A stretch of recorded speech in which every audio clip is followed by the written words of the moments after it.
Hello coders, welcome to C++ section 2. In the last section, you learned how to let the computer say hello world to you. In this section, I'll be teaching you how to input and output with C++. Firstly, what you want to do when you start this project is you want to go to your tab bar and go to the magnifying glasses and search for command prompt. Now you want to cd into the project folder that you made last time. The project folder will be the place where we put all of our project in. After that, we're gonna make a new folder with mkdir, and I'm gonna name the folder input. After making the folder, go ahead and get into folder by cd input. Type in code spacebar and dot, and the VS Code should be open.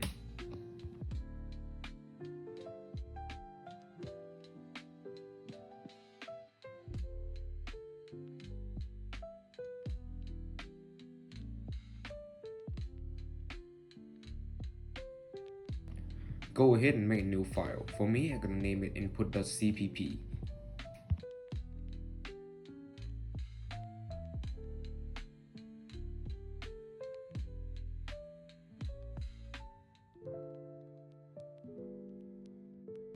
And as always, before you start any project, make sure to type #include iostream.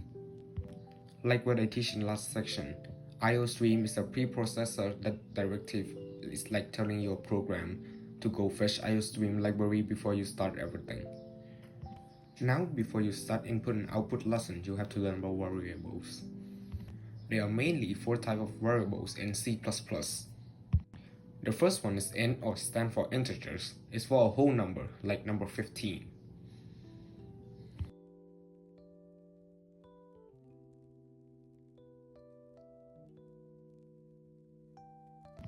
The second is doubles. Double is for a number with decimal, like 5.9.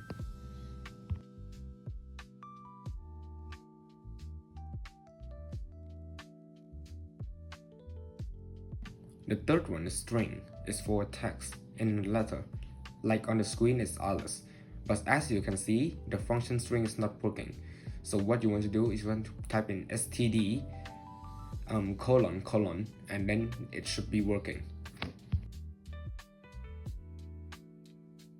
If you don't want to type in std, you can do like in the last section. You can type in using namespace std and semicolon, and the string function should be working. And the last variable is boolean. Boolean is for true or false.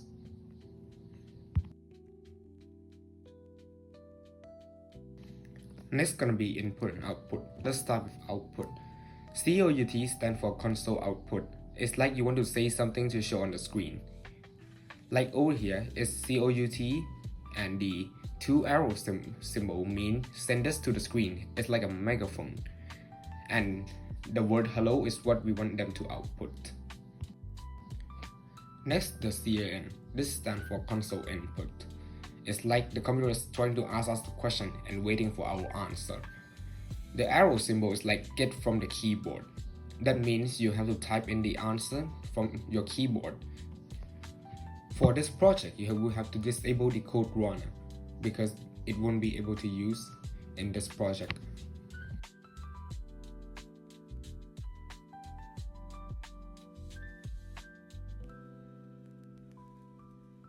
Now what you want to do next is press Ctrl+Shift+P at the same time on your keyboard, and there should be something pop up on your screen like this. After that, search for task configure default build task. When you find it, click on it and search, and then click on c/c++gcc.exe build active files. You'll see task.json. What you want to do is you want to copy the code on my screen. Please pause the video and then copy down everything. Make sure you don't miss any spot and make sure everything is the same as me.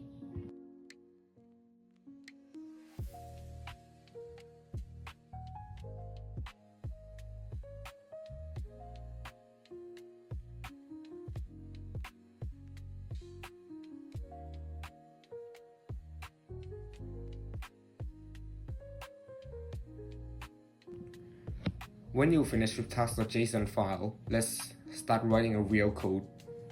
The code that we'll be writing is the code that will ask for the name and the age, and then it will reply with helloing the name and telling the age of the person who inputted. Like always, start with int main and bracket. This is the entry point for every C++ program. So first, the name gonna be a string value. So we're gonna string and then put a name function in it.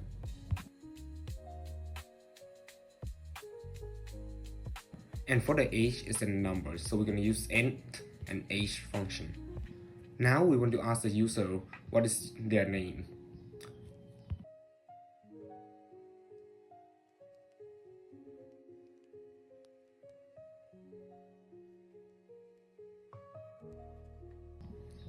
Now we're going to write an input function for the user to input the name into the function. Next, we're going to ask the user how old are them.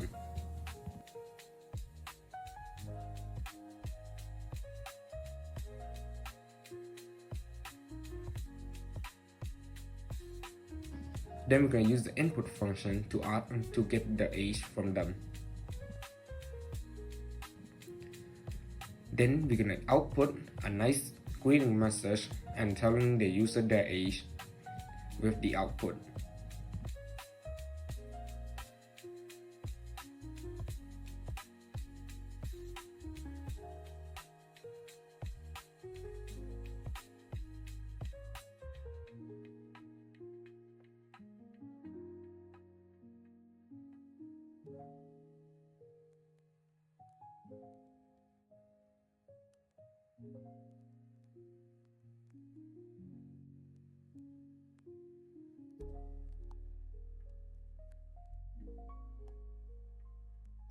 And remember, always end with NL, which is the end of the line. And as always, don't forget return 0. This means you are done with your code.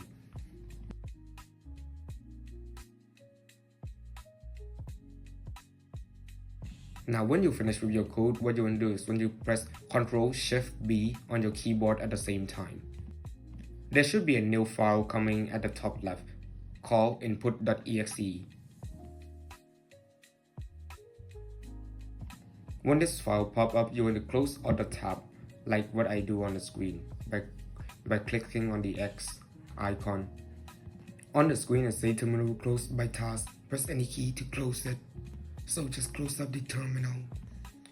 Now to toggle the terminal in the VS Code, not in the program files, you want to press Ctrl and the backdash at the same time. The backdash should be on the top of the tab key on your keyboard. When you press it, the VS Code terminal should pop up.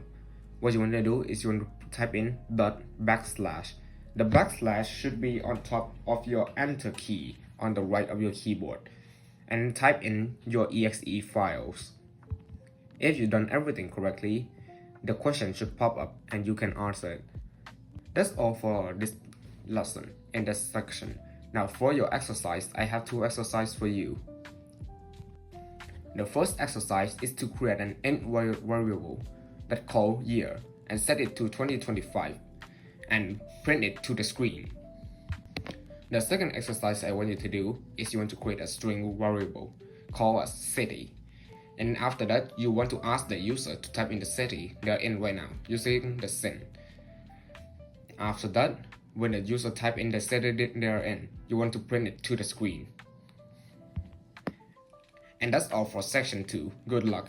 In the section 3, I'll be giving you the answer in case you don't know what to do. So good luck and have fun with coding.